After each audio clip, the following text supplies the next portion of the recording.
In the heart of London, 17 contestants are gathered from all corners of the UK, gearing up for the ultimate showdown. The aim is to support children with their mental health. £10,000 is up for grabs to turn their game-changing ideas into reality. Dr. Nizar, you are so nice. Meet the power trio of panelists, Dr. Al-Hilli, an Islamic speaker and director at Dar al-Islam, and author with outstanding Islamic knowledge. There is a gap in the market to help our brothers and sisters who are reverts. Dr. Nizar Merali, a renowned doctor, a speaker at the Salam Center, and an esteemed advocate for health. I'm interested in coming into it, not to earn money for myself. I'll probably buy shares on behalf of the Salam Center. And Dr. Shabbir Tejani, a prominent Noha reciter, a GP doctor, and a successful businessman. So what sort of revenue streams do you have for this so that you can keep going and keep developing this idea? As they analyze and decide who has the community's most fitting idea. It's not just a competition. It's a journey through tough stages where dreams meet reality, an endeavor to captivate and impress the Imam of our time. Whoever makes it through is still serving the Ahlul Bayt. I think with this one, we've got to say, let's see. But who will rise to claim the title of the Infallible Servant winner?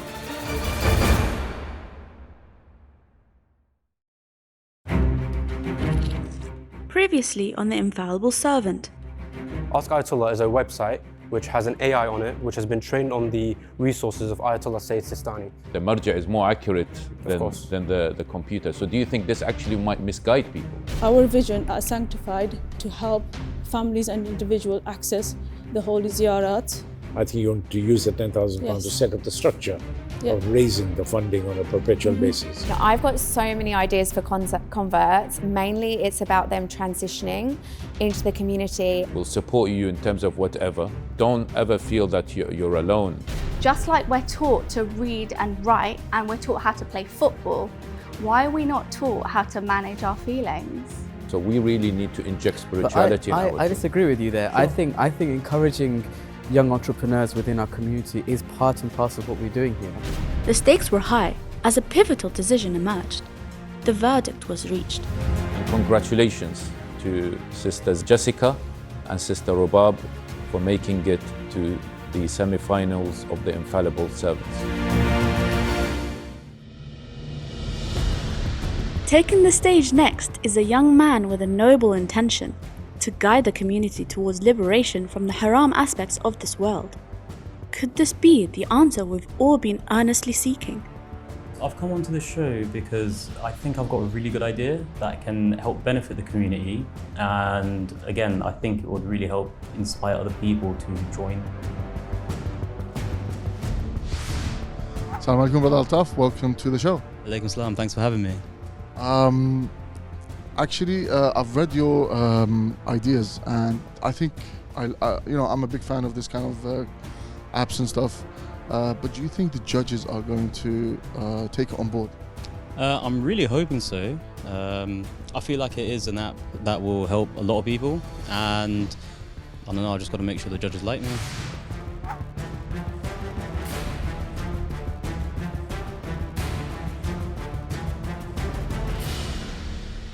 Salam. Assalamu alaikum wa rahmatullah. How are you, brother? Not bad, thanks. You? You're well, inshallah? Alhamdulillah, I'm good, thank you. Please introduce yourself and let us know where you're from. So my name is Altaf Mahdi, Dhanji, and I'm from Peace of Jamaat. Okay, so you've got 3 minutes, inshallah, to pitch your idea, and inshallah we'll have a discussion after that. Bismillah. I'm a Muslim, maybe that's a given considering I'm on the Infallible Servants, and I'm someone who recently began taking a more active role in religion. And one of the biggest steps I took was reducing my music consumption. It's such a long process to find halal audio in a sea of music, especially on platforms that promote tunes. Most halal audio isn't even available on popular streaming sites, which is why I'm here to pitch you the first ever halal online streaming platform that connects Muslim and reverts to their spirituality through audio, inshallah. My product is a mobile application that will contain nasheeds, latmiyas, qasidas, you name it, we'll have it. And the questions that judges normally ask during pitches is, but doesn't this already exist? Well, no. Solely halal audio streaming service doesn't exist, but there are general competitors such as Spotify, YouTube, and Apple Music. And on these platforms, you can get nasheeds and du'as, which is amazing. However, they also include stuff that doesn't really align with Muslim values. Having a software development background, I'll create an MVP to test in the market and gain initial traction. On this platform, I'll reach out to reciters in my network. Once we reach 100,000 downloads, which is our goal for the first year after launch, we will then expand our tech team and reciter base. At this point, I will heavily invest in the marketing through promoting in mosques, Islamic sporting events, and social media. So can it be profitable? Yeah, using a freemium model, our basic services with limited features will be available for users. Additionally, users who wish to upgrade for the paid version will charge $3.99 a month, where users will have full access to all features on the application. And with this model, if we make our target of 100,000 users in the first year and just 40% of those users are paying, that will be a revenue of £159,600 per month of gross income. Thank you for your time, and let me introduce you to Islamic Voices. Thank you, Brother Altaf. So is it an app? Yeah, so it will be an app that is essentially like Spotify, but the way I describe it is Spotify, but for Muslims. I think, yeah. Spotify. So why can't people just use Spotify? They do have nasheeds and du'as, not many, but also, like I said, on that sort of app, they're always pushing music and all these other artists that we see of, and it's not really easy to find that many halal audio on these apps. So as a reciter myself, I've got a few questions for you, if that's okay. Is this going to take long? Well, I've released 20 albums, so so I know kind of what's involved with the production side of things. So obviously with YouTube, a reciter has the opportunity to monetize their work, okay? And that money will go back into producing the next know-how, So how do you incentivize reciters to join your platform and be part of this Islamic Voices app? So I do have, I had thought about some royalties where artists and creators will have various factors contributing to their royalties. For example, they can get paid in between 0.003p and 0.005 per stream, as well as an access to payment through net revenues from ads, so they'll get a share of the ads as well. My thinking behind that was not only will it help the creator benefit through money, but it will also help the app, because for the creator to in turn get more revenue, they would then have to push the app to say you can listen to my stuff on here. So you said you're going to charge us, it's going to be a subscription model. Yeah. Where you're going to charge $3.99 a month, but you also said there's a freemium model. Yeah. What's the difference between the two of them? So within the freemium model, this allows all audio tracks to be accessed to the user. However, it will include ads. So for example, every 5 tunes, there will be an ad. It will also restrict the features that they have access to. They'll have a limit on how many times they can skip within an hour a track, or they might be only able to create one playlist rather than have multiple playlists. You've done a lot of research about it. You know exactly what you have to do. You know exactly where you want to go. But I want to ask a fundamental question that Ali asked. Is it necessary to have a Muslim Spotify? It may not necessarily be used. People would probably continue with their Spotify subscriptions where they have access to all the other things that they have access to. That's my biggest concern. Is there a need for a separate one? Dr. Nizar appears to harbour concerns regarding the necessity of this application. How will Altaf address these concerns? So I believe there is. So the reason why I thought this app is good, because personally it takes a lot of time to actually find some certain reciters. Even on YouTube, you can spend hours looking, searching, and you might not even find them. So that's why I thought this app would be good, because it can actually help push those certain artists to get exposure. Okay, I've not heard the word Quran. I have not heard the word Islamic lectures. You've mentioned sometimes dua, but for me, when I hear about Islamic Voices app, with all due respect to Nohas, with all due respect to other recitation, Quran is more important. Okay, these are the words of God, and of course other things are as well important, but the most important thing is the Quran.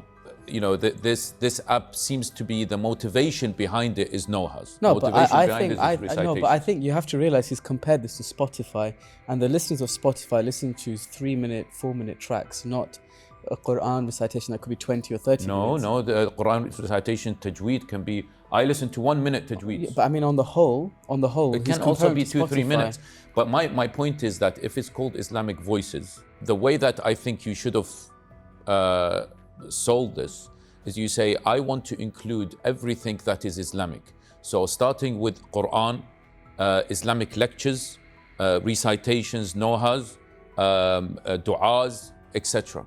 But I didn't hear any of that. What seems to be your motivation is just Ali, you might have forgotten to mention, it's written here. He has actually written Quran, he's written Islamic I know, lectures. you keep on telling me about what's written. I'm asking him and I'm looking at the presentation.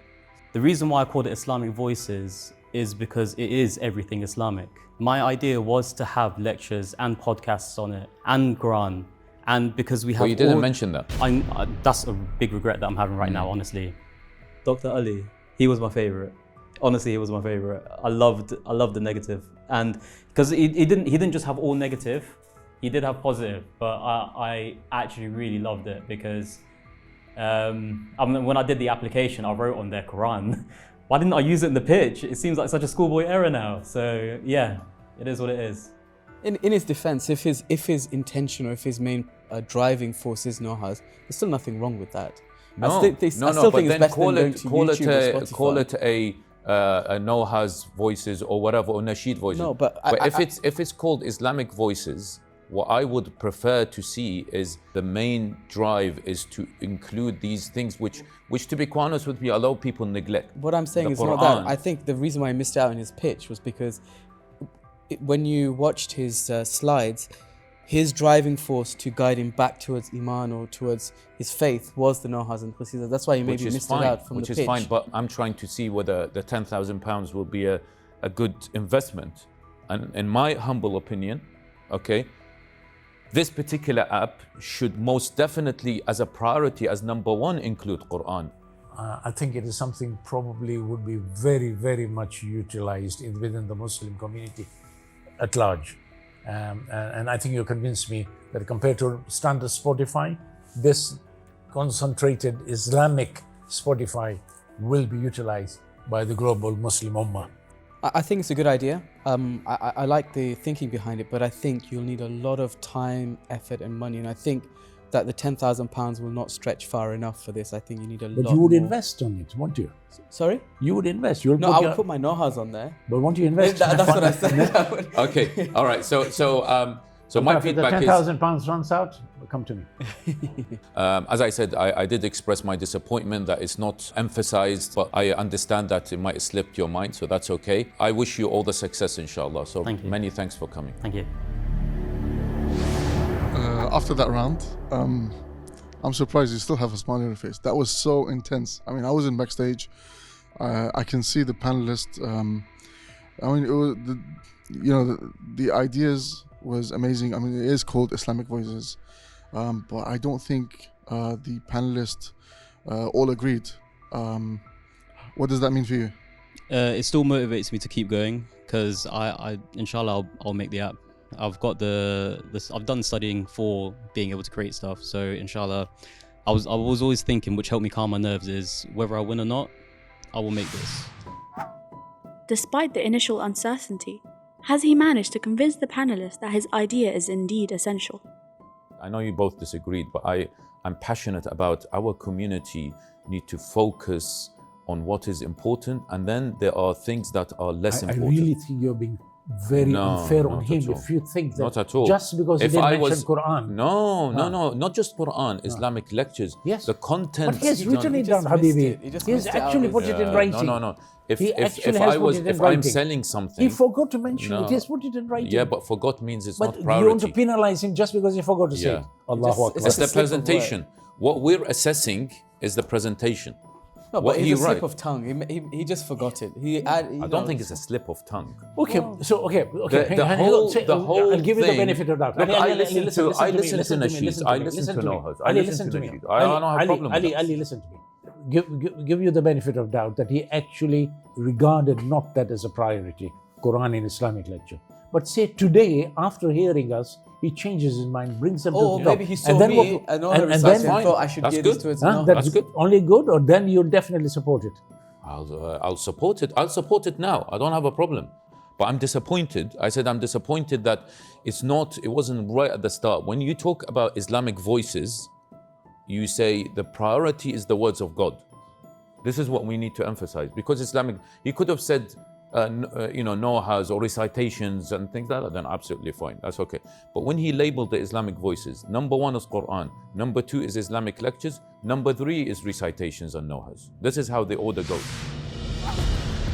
Stepping boldly into the limelight, our next contestant takes on the vital discourse of divorce, shedding light on the improvements our community needs in addressing this crucial matter. My name is Sebreen Zainab. I'm 33 years old. I've come on this show in hope that I can make a difference to the community. We're about to stand in front of the panelists. How do you feel? I do feel a bit nervous, but at the same time, I feel a bit confident as well.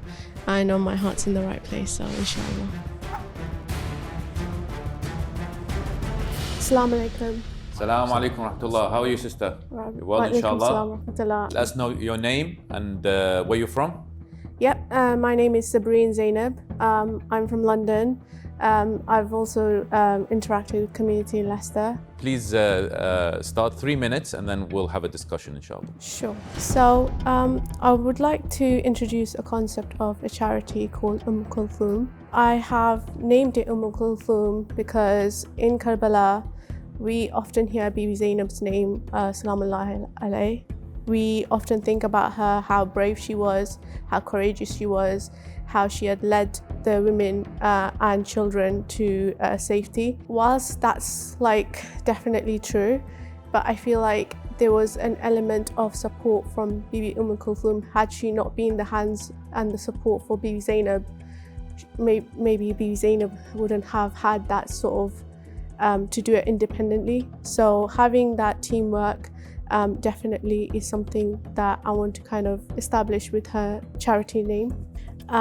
So at the moment it is in currently a planning and concept stage. And at the moment what I want to do is through the charity we aim to provide financial and emotional and religious and social legal support help for divorced women during and after the process of divorce. So I've just written out a couple of information regarding the same thing. I also aim to raise awareness and educate our communities about various elements that come with divorce, including help we can and should provide as to women, as well as how community can become safer spaces for them. As of 2021, the average divorce rate in the UK is 42%. And this is reflected as an evident increased divorce rates in our community. I have been through divorce myself, so I have experienced the difficulties of the divorce in this process and can relate closely to those who have been going through something similar. It's far more common in our time and age than it has ever been before due to a variety of lifestyle factors, including changes in social standards and perhaps even use of social media. We need to ask, what do divorced women actually need?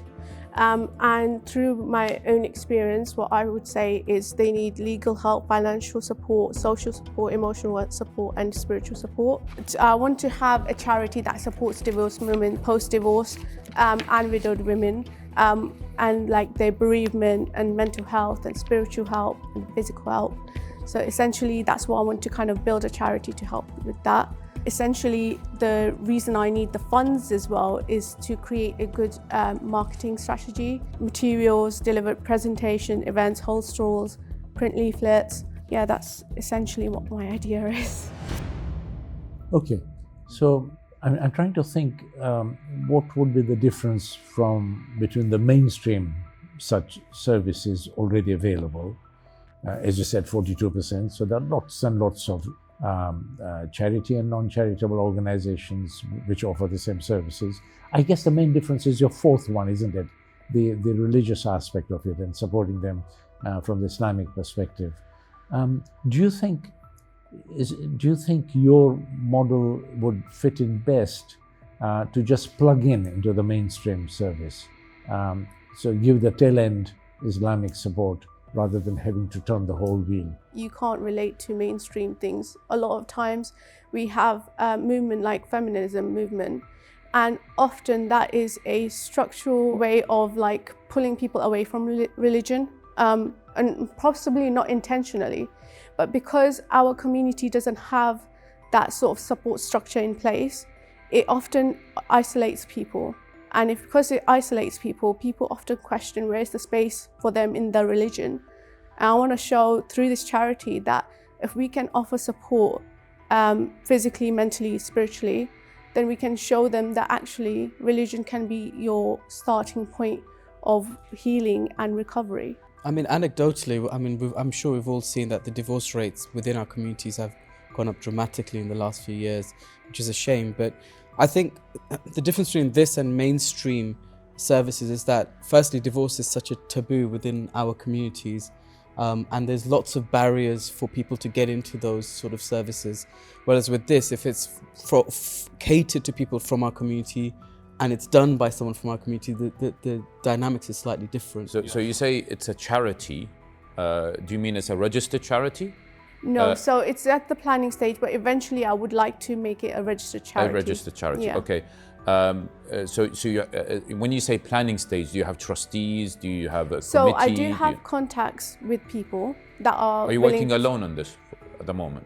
No, essentially I am in the planning stage, so I want to kind of start this up.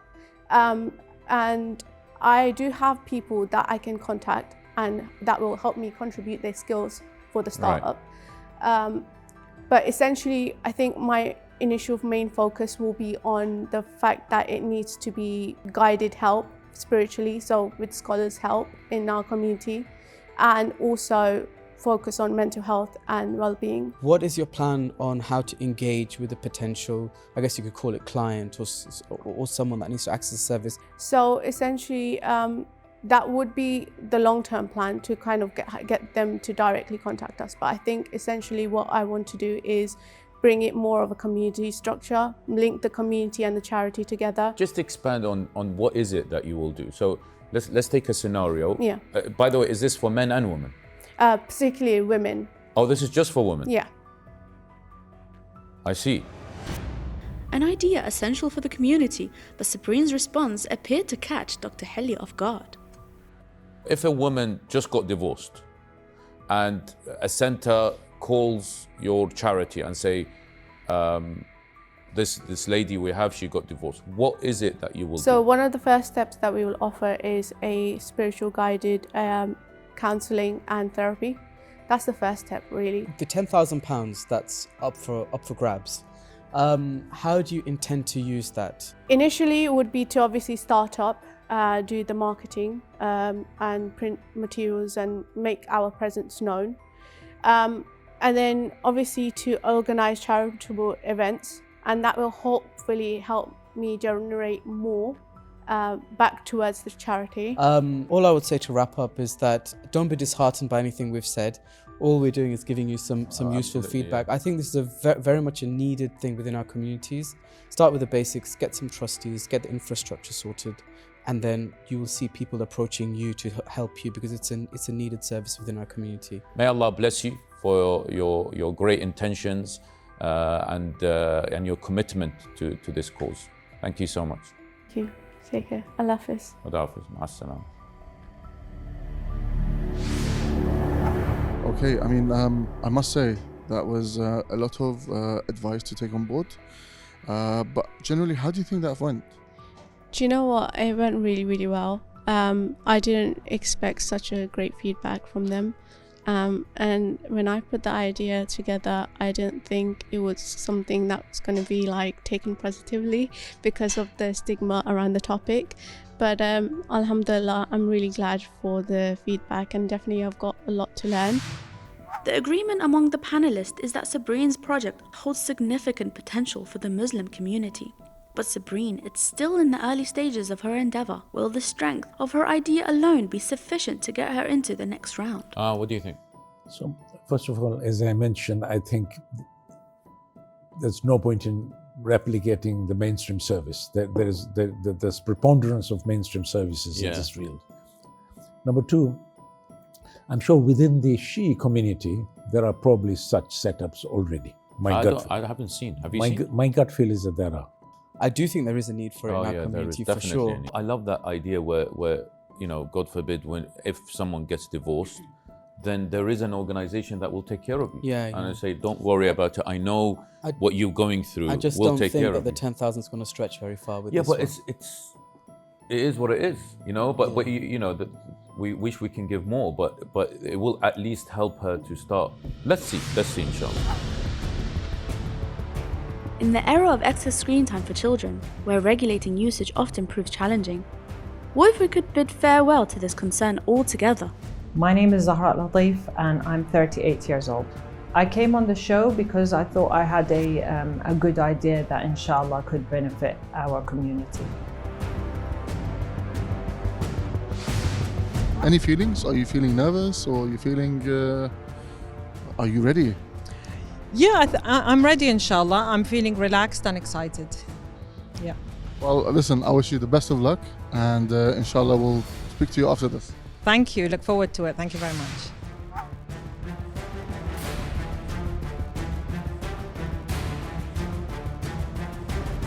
Assalamu alaikum. Assalamu alaikum rahmatullah. How are you, sister? You well, inshallah? Alhamdulillah, thank you. Thank you for coming to the Infallible Servant. Please introduce yourself and tell us where you're from. Yeah, my name is Zahra, and I'm a semi-qualified solicitor caseworker, and I live in Wembley. Excellent, great. Okay, so you have 3 minutes, inshallah, to pitch your idea. Yeah, so I'm a mother of 3 children, and as a parent, I understand the challenges that many parents have in trying to educate and instill good moral and Islamic values in their children.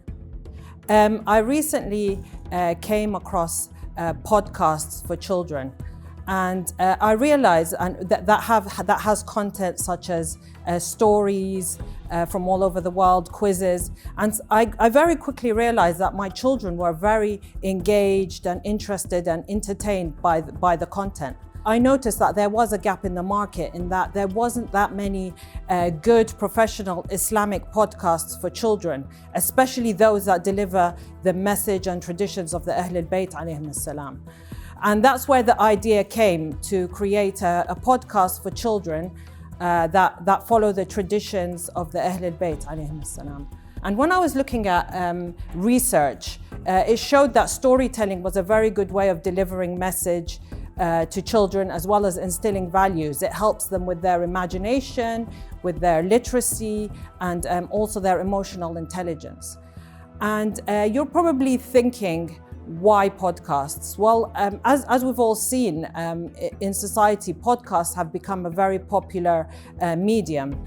And it's valued at millions and billions of pounds. It's also seen as a very good education and learning tool, not only for children, but also for adults as well. And the good thing about this also is that it would be very accessible and convenient for parents as well. Not only would it be for free, but all you would need is a smartphone. The idea would be to spread the knowledge of the Ahlul Bayt alayhim salam to children in a very modern, engaging and accessible way. Thank you very much. Thank you very much. An impeccably executed presentation. The notion of a podcast for kids may not be groundbreaking, but will it sway the panelists? Any questions? Yeah, so Zahra, where have you reached in terms of the development? Have you begun? We're in the research stage at the moment, so we are speaking to different people in the industry, in the podcast industry, also doing research in the community. That's where we are at the moment. We haven't reached the production stage. So do you have some sort of timeline, say over the next 12 months or 24 months? Do you have any feel as to where would you have reached? Could you take me 3 months at a time and tell me where you would reach? The plan is that we would start looking at the beginning, we would start slowly. We'd be looking at studios. I know a lot of people, that's where they start. They start hiring studios, and they can make their content for a couple of hours. Maybe we could do a couple of episodes in a couple of hours. Once we start slowly, then maybe we could look into maybe purchasing production equipment and things like that. So is there any revenue stream that you're planning to have from these podcasts? So we would look at maybe crowdfunding would be one idea. Right. We all know that children's attention spans are quite limited, and to create a podcast for them in a day and age where they watch Instagram reels and YouTube reels for 30 seconds, it's quite a big jump for them and their attention span. So what sort of research have you done so far that tells you that this is a viable idea? I know, looking at the more like the children's podcasts that are in the Western market, they seem to have really high viewing ratings. Okay. And it does seem to be very interesting. And it's especially targeted at the primary school age, who are still quite young, So younger. what age demographic? So I would say around from 5 to 12, like school age. Okay. So still that market, they wouldn't be as more sophisticated with social media like the older market would be. So tell us, try Yeah. to convince me or convince us. I don't know if the others are not convinced. Maybe they are convinced. Regarding, for example, your children, if you don't mind sharing, how do you get your children to sit down and listen to a podcast? So because I don't know how to do it. I'll be honest with you. As you mentioned, like during, like when you want them to wind down, like maybe before bedtime, during, as I mentioned, car journeys, other times like that, you can create a time and a schedule. Say, okay, now is the time where during this time we can listen to podcasts. But if rather than just an audio podcast, yeah, when you're putting your daughter to sleep, yeah, wouldn't it be nice to actually have a screen where there is visual effect as well as sound? From what I've seen and from the popularity of podcasts with children, it does seem to work, and it is working. Just one thing, I guess the rate limiting step in all of this, assuming that this idea works, yeah, is actually the person on the other end who's telling the story needs to be extremely engaging and be able to connect with these children. Have you found a person that could do that for you? We are thinking about either having like voice actors, like people who know a bit about acting and voice and do you know how much that will cost you roughly? I mean, that was an idea, but because of the cost, we are thinking of also getting older children in our community to do the stories to the younger children. So that will help them with their personal development as well. So maybe like the teenagers, if they're interested, they can also do the voice and the stories. They can read the stories for the younger children, and that would also be a nice community project as well. It all seems to be if and buts at the moment. Do you think if you were not successful this time, I strongly suggest that you develop this. I think if you are convinced that this is something that's needed in the society and for our kids, I think you have to develop it a little bit more. And inshallah, if this program were to happen again next year, apply for it again. I believe, my idea could be very beneficial and important contribution for the communities. Why have you decided not to? No, I haven't decided that at all. It sounds like you have. I'm just saying that it sounds that such an incredible project that she might not have been able to convince us at this stage the need for it. But how do you know us? Because for me, yes, I actually like your idea. I like the idea of a podcast. I think what Dr. Nizar is saying is it's not the idea that's the problem. It's the but still, research. I think I get what Dr. Nizar is saying, but I actually like the idea, and I do think it's worthwhile we invest in such an idea, because the issue that we have with our children is the screen time. That they're we don't know if we don't have any market research yet, so we don't know if it's going to work. But from what she's saying, and I do think yes, it's infancy. I do think it needs more market research and needs more work. But I really think it's a very good idea. I really think that I'm just trying to imagine my 8-year-old daughter. I sit down in a bed and listen to the podcast. Yes, I do think that can connect with her. She doesn't need to always see a screen. That's the problem. What about? So I guess these are not just podcasts. They're not two people talking to each other. This is like a storytelling. Yes. Okay, so why do you not have a book that's associated with the podcast that you can send out to the families, and that way you can monetize it? So for example, if you have a YouTube channel and it's a podcast that you have, you can monetize that. People for the ads, you'll get income for that, and then you can have that associated with books. So you can send it to the parents, and the parents can go through the book with the child in bed whilst the podcast is going on in the background. That way you have both the engagement of the audio and the visual aspect. So thank you so much for the idea. May Allah bless you, and inshallah, we'll discuss it and see if it's something that we like to invest in. Thank you. Thank you very much. Okay, that was some tough questions from the panelists there. How do you feel you did? I think I did okay, considering they grilled me a lot on the questions. But I think, I think all feedback is good, whether it's good or bad. And there were some interesting suggestions as well from Dr. Tejani. Are you going to take that on board in the next round? Yes, I'm happy to take on anything on board. All ideas are worth considering. Well, I wish you the best of luck. Thank you. Thank you. Despite a challenging beginning with Dr. Hilli, Zahra swiftly recovered her composure. But did her resilience and subsequent performance manage to leave a lasting impression on the panelists and secure her passage to the next round? So what did you guys think? Yeah, I liked the idea that there's no visual element to children. I think they just always in front of the screen wherever they go, even at school. So having some sort of downtime. The question here is whether they'll engage with it, whether they're happy. I'm having difficulty. I've got 9 grandchildren too. Okay, I'm having difficulty visualizing my youngest of the grandchildren, 6-year-old, willing to listen to the podcast and get off without any visual stimulation. When you're tucking your child into bed at night and reading them a story, would you substitute that with something playing? But on maybe some parents not bothered. They're tired. Yeah, it's true. I'm sometimes, I'm tired. It's like, just go to sleep. But no, you go to sleep, but then you sit down with them and you play it. Yeah. And you just sit down with them and hear it. I don't know.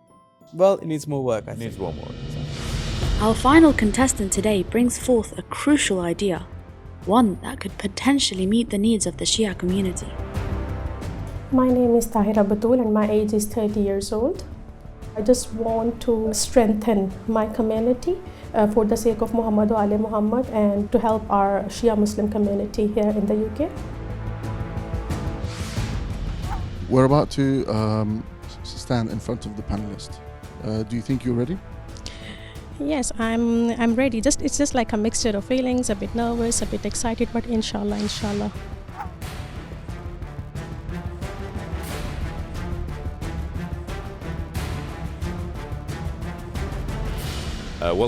Welcome to the Infallible Servant. Can you let us know your name and where you're from? My name is Tahira Batool and I'm from East London.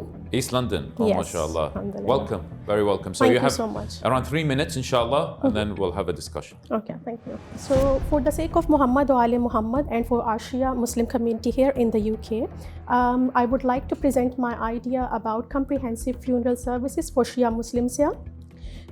It's been a very long time ago. I asked someone like how the funeral services work here in UK. So I was told like when somebody dies, you just go to the mosque and then report them and they will arrange ghusl and kafan and dafan services. However, I thought at that time there should be something for our Shia Muslims here in the UK that provide all the services under one roof. So what I mean by that is it's like all comprehensive funeral services that will be divided into the subgroups.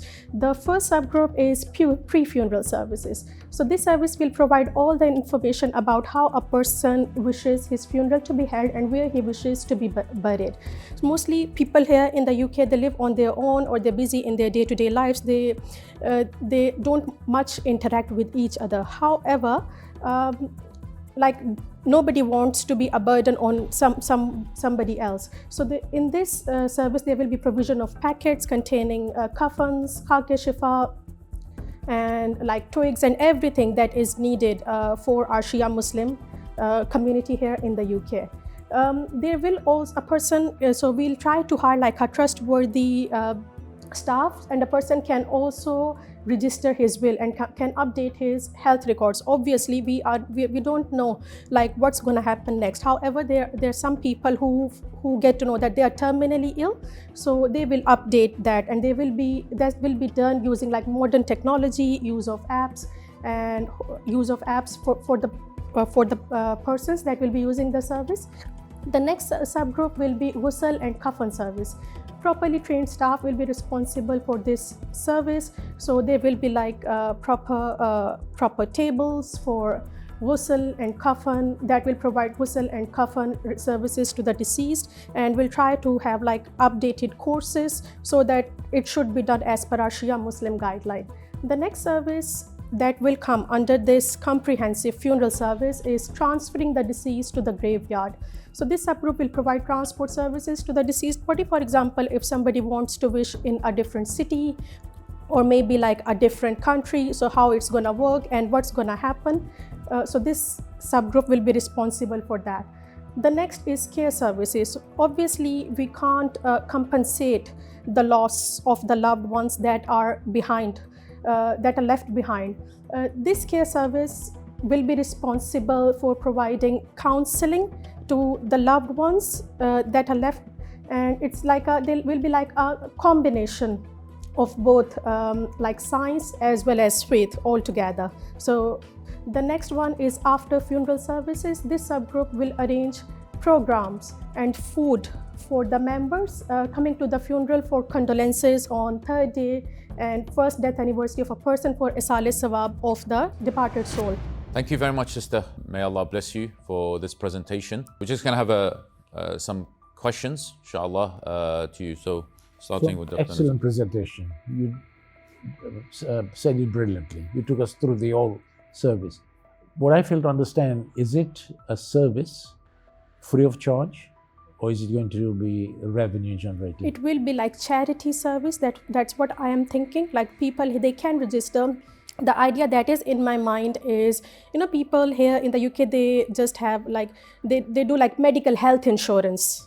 And it's like people, they can update using the modern technologies. So, and it will be like the money that will come, that will be used in the project. So you will actually get clients, if you like, who subscribe so that they get a full service once they die. Yes. You said yourself that most of these local Shia mosques do provide the services of ghusl kafan and the cemetery. Yeah. Why reinvent that? Why not ask them to continue doing that? You'll do number 1, you'll do number 4, you'll do number 5. No, so what happened? 2 and 3. Yeah. So what happened? There are some. So obviously, everybody shall taste death, and like when we come into this world, there are like a lot of arrangements when a person comes into the world. So I want the same, like when a person departs from this world to the other world, he can manage, and without becoming a burden on somebody else, I he will be understand that. responsible. We are trying to provide a one-stop service for that person, the peace of mind that when I die, I won't have to worry about everything will happen right up to the 12 months anniversary majlis as well. I understand all that. But what I'm saying that when you are providing that service, it's hard work. Every sort of local Shia center are experts in that. Let them carry on doing that. So if someone dies, if I die in Northwest London, Northwick Park Hospital, where is your ghusl khana? Where is it? So it will depend on pre-funeral arrangements, like where the. Do you actually have a physical ghusl khana available? Do you have a location? Do you want to build a ghusl khana? Yeah. Where is that going to be? So it could be like in East London. That's what I'm thinking about. Okay, so if it's in East London, and if I want to use this service, well, I'm going to die, but if I'm going to use this service and I tell my family to use this service, and I die in Northwick Park Hospital, for example, so you're saying they transfer my body from Northwest London to East to do the ghusl? Yeah. But there are quite a few ghusl khanas in Northwest London. In centers that follow the path of Ahlul Bayt. What your organization can do is train local people up. Yeah. And I'm sure the centers actually do have training themselves. They have training themselves. What I would say, your model is not bad. It's not a bad model. It's a good idea. But I think what I would do is I would do exactly what Dr. Nizar and Dr. Ali are saying, is I would subcontract that work. And there's geographical nuances between different places. And the centers have networking links with local cemeteries, which you won't have. So you want to tap into that, and these centers have the multi-purpose centers. They've got their own ghusl khana. They've got people that can do the ghusl for you, for the organization. So why not tap into that service? After all, we are the followers of the Ahlul Bayt. We know we're going to return to our Lord one day. and our mission, our aim is the same. So why not just say to these people, look, I've got this idea, we'll all network under one umbrella, and you guys take this stage of the... I think, sister, let me try to help you out here, as how Dr. Nizar usually does with contestants. I'm going to help you out here. Do you have a ghusl khana in East London? We do have a... You do? We do have an... But it's like a masjid that doesn't provide any Is it a Shia masjid? That's a Shia mosque, yes. So you have a ghusl khana? We do have a ghusl khana. So you don't want to build... You want to build another ghusl khana in East London? No. So you're going to use that ghusl khana? We can use that ghusl khana, but we need to speak. You need to? We need to speak to like the members who are so in charge of... So in your proposal, were you thinking of using that ghusl khana, or you want to build a new one? No. I'm not going to build a new one, but I will try to, it's like a renovation. Is that like what, sorry? Renovation. Okay. Like if we already have one, so it's like contracts. We'll like work around, or we'll see like local ghusl khanas where we can provide the services. Yeah. So it will not only be East London. So it will be different parts. No, the judges are really, really honest. The judges, they have done their duty really, really honestly. So I'm not gonna say like it's the judges or they can ask me questions. I know they're more experienced and they know better what ideas are much needed in the community. Okay, sister, I'm going to give my feedback and I'll pass on to the others. I think your thinking is great. We are of course in need of funeral services that will of course take care of the mayyit. But of course they've said this, and I will repeat that there are already centers that have ghusl facilities and funeral services. Yeah. What I would do if I was you, and what I would be convinced with, is what happens after you do the burial. This is where it's missing. What will be great, and that is missing, is after, what happens after death, where you provide the care for the family, you provide the maybe counseling, bereavements, etc. That's a good thing to invest in. But I will advise you to not pursue the 4 steps or the 3-4 steps, the first 3-4 steps that you have provided, because it's already there. I'll pass on to... I'll just add to that. So if you were able to actually locate in various centers throughout United Kingdom, Shia individuals, particularly who live alone, to give them pre-death counseling, end-of-life care. Their GP might be handling from the medical side, but they would need somebody like your service to decide for them, am I going to die at home? Do I want to be admitted to the hospital? If die at home, who will find out first? Who will actually be informed that I have died? I'm going to disagree with you guys a little bit, if that's okay. The reason being is you're looking from a very London-centric point of view. People that live outside London in very rural parts of the country may not have easy access to centres. So I think your service could be used for all 5 steps, but what I would do is certain steps I would actually dedicate or subcontract that to a particular centre. So for example, if someone lived in, I don't know, Derby, where there may not be I don't know if there is or not, they may just, okay, fine, there's a local centre, I'm going to plug them into this centre. So you're kind of the umbrella organisation, and under you, all these centres will kind of take people, clients from you, and they will plug them into their own separate systems. Okay, just final question and we'll end. What are you going to use the £10,000 for? Specifically, it will be more like pre-funeral, like I'll try to have like coffin packets. How will you split that money? What would you do with say £2,000-3,000 pounds of it? Where would you move that money in order to help you develop? I will use, the first is, the need of the time, it's like IT services. The next is like ghusl and coffin packets. And the next is hiring these ones.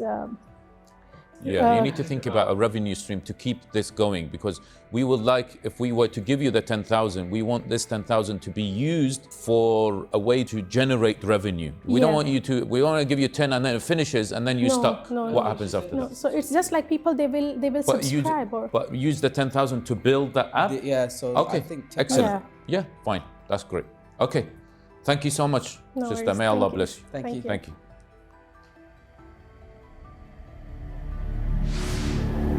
Do you feel the whole thing was intense? How did they take it? Yeah, it can be because, in the life we are so busy, we're so just engrossed. We feel like our life is timeless. We have to do this, we have to do that, and the next day we have plans years ahead. So however, we're not sure what's going to happen in the next moment. So it's always the best idea to be prepared before. Tahira is still in the early stages with her project, but the idea seemed to have intrigued the panelists. Would this be enough to get her through to the next round? What did you guys think? I think she's very passionate what she wants to do. Yeah. She means it. I think she needs lots of guidance. That's right. Finance is zero at the moment, but I think she can get advice on that. I think the idea is not bad. I just think she needs someone. Well, she needs people around her to help her focus and access the right channels. She won't be able to do this. No, of course she won't. So Ali, you can actually, your Friday Juma Imam, if he's still there. Still, of course. Yeah, still there. So far. Try and actually get some advice down her for her benefit, really. I think it will help her. Inshallah. Yeah. Let's see.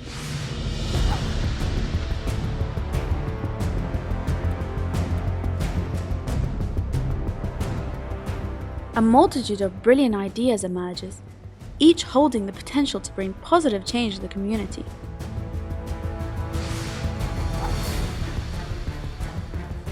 The pressing question lingers: among these inspiring concepts, which one will stand out as the best and move on to the next round?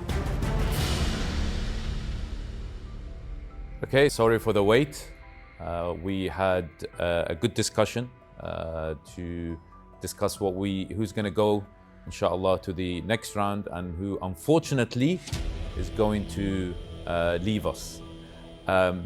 We first want to thank you all. It was very, very obvious your commitment and your passion for the ideas that you want to serve the community and the Ahlul Bayt, salamullahi alayhim. So whatever happens today, please be pleased with your performance, have your head high, and inshallah Allah subhanahu wa ta'ala will help you to continue your ideas, inshallah. Okay, so just quick feedback regarding your ideas and what the judges felt. So we'll start with Brother Altaf. May Allah bless you for your idea. So we thought that you've done your homework, mashallah. You presented the data, which we love to see, by the way. We love to see people who've done their homework. However, some judges felt that there is, of course, YouTube and there is Spotify. So why wouldn't people go there and it's free, especially in YouTube, to go and watch recitations and know hers and listen to all these things. Next, Sister Zahra, we thought your idea was innovative. And you've read the data and then you've done your research in terms of how children actually benefit from seeing something like this or listening to a podcast. However, we don't know if children will engage with podcasts. Some judges raise concerns that without something visual, children will be bored and they will not engage with a podcast of such kind. Sister Sebreen, much needed service. And we all felt that, of course, how passionate you are because of the circumstances that you've gone through, and you want to make sure that others who've gone through divorce don't go through what you or others who have gone through. So you want to help those who may go through divorce, and it is definitely a much needed service in our community. However, we did not find that there was an infrastructure in place, and also we did not find you having any financial sustainability, no financial model. What would you do with the £10,000? That was something that concerned the judges. Finally, Sister Tahira, Definitely needed. Of course, we're all gonna die. And we do need a service that will take care of the deceased from A all the way to Z. And it's important that there is a service that will it's not just in London, but overall in the UK. There are some rural areas that people don't have any idea how should they bury their loved ones. So your service will most definitely be useful in that regard. However, we definitely thought you needed to do more background research. It just seems that it's still in its infancy, your idea. And you really needed to go and speak to centers, create that network to make sure that this is a sustainable model. And also importantly, use the resources that is available. Don't reinvent the wheel. You've got to use the resources. MashaAllah, there are so many different centers around the UK who have ghusl khanas. Use those particular services. Now is decision time. We have to make a decision. 2 people will go through to the semi-finals of the Infallible Servants, and unfortunately 2 people will have to leave us.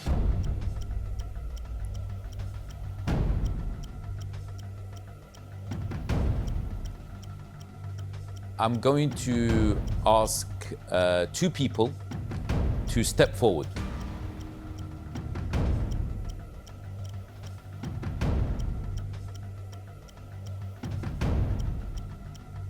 Brother Altaf.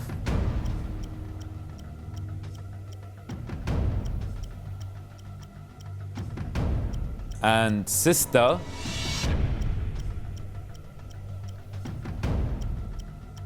Zahra. I'm very sorry.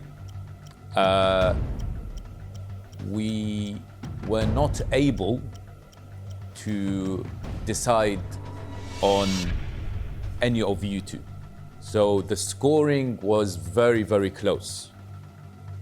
So we have not made a decision for both of you. What we like to do in this particular regard, which is quite rare, doesn't usually happen, is give you one final opportunity to pitch your idea to us. So I'm going to ask you a specific question, and I'm going to give you 1 minute exactly, each to make your case. And the question is, if we decide to give you the £10,000, what exactly would you do with this money? So we'll start with Sister Zahra. So with this money, it will definitely help us to create the first few episodes of the podcasts, to hire a studio, and also for the marketing aspect as well. And then that will definitely help us with the beginning stages before we decide on raising, of course, further money as well to make it more of a sustainable model. Okay, excellent. Thank you so much. Brother Altaf, you have 1 minute. Okay, so to begin with, as we discussed earlier, that £3,000 wasn't enough for marketing. And as I mentioned, I do have a background in software engineering, which I will aid in to reduce the cost to increase the money that would put towards marketing. I will put some towards the marketing, more than 3,000, but the rest will go towards having a software developer to actually create the app as well, and to work with me alongside that. Okay, thank you both very much. What we're going to do now is I'm going to hand over this piece of paper to the judges, and they will decide who they would like to go through to the next round after listening to both of you, and inshallah we'll make that decision.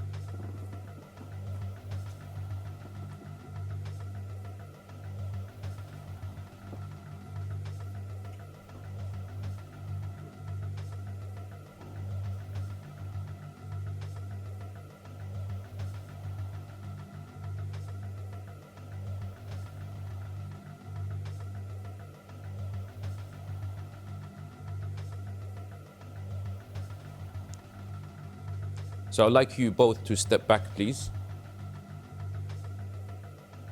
So a final decision has been made by the judges.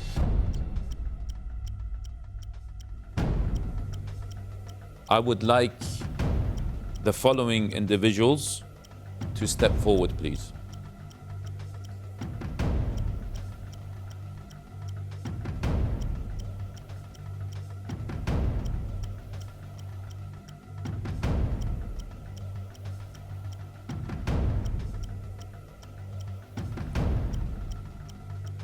Sister Sebreen.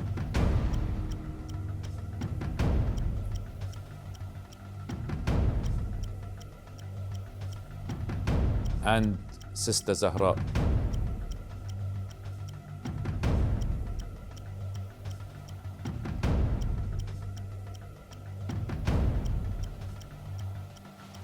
Congratulations to both of you. You have made it to the semi-finals of the Infallible Servants. Commiserations to Sister Tahira and Brother Altaf for not making it through, but it was so tight between Brother Altaf and Sister Zahra. May Allah subhanahu wa ta'ala help you to continue your project, your ideas, inshallah, so that you continue serving the Infallibles. Thank you very much. It's an amazing result. Inshallah, this will give me even more encouragement to make this the best project, inshallah, for the community and to benefit the community. Inshallah. Sister Sebreen. Thank you so much. Honestly, when I first came on here, I didn't think I would be able to portray my message across as much as I wanted to. So I really appreciate it. And I definitely feel that by having this opportunity, I can make the gaps less between communities and people who have gone through divorce and widows, and hopefully help them be more service to the community as well as the religion, inshallah. Inshallah. May Allah bless you. And as I say again, for Sister Tahira and Altaf, please don't let this stop you from continuing your passion. We saw your passion very clearly. We have to choose two people, okay? And so may Allah subhanahu wa ta'ala help you to fulfill, inshallah, this passion. Thank you so much again. I'm still that ambitious, and inshallah one day I will get there with this app. The judges, they have done their duty really, really honestly. I thought that went better than I imagined it to go. I wanted to thank my husband, who really kind of encouraged me to come on the show. I fully agree. I really do hope that whoever does win will put the money towards good use and to help better the community in any sort of way. I really want to congratulate the contestants who moved forward and who have been given the opportunity. I got very stressed out from the back, just looking at the screen and the people, and then asked her for another extra minute to pitch the idea and speak about the finals, and I felt like her answer was quite short, and I thought, I was a bit worried about her, and I was really surprised, but I think no, she smashed it. Well, considering I normally hate being in front of a camera, I'm actually really proud of the way I've done today. I think by sharing experiences, you kind of give courage to other people to come forward. Me and the other ladies, we developed a very nice relationship. We were discussing our ideas with each other. We even formed a friendship, and we even said that we're going to stay in touch with each other. So the Infallible Servant, it's not only like you have to win a program to become an Infallible Servant. You can be an Infallible Servant in your community, anywhere. Dr. Ali Al-Hilli. He was a bit difficult to impress, but alhamdulillah, I got through.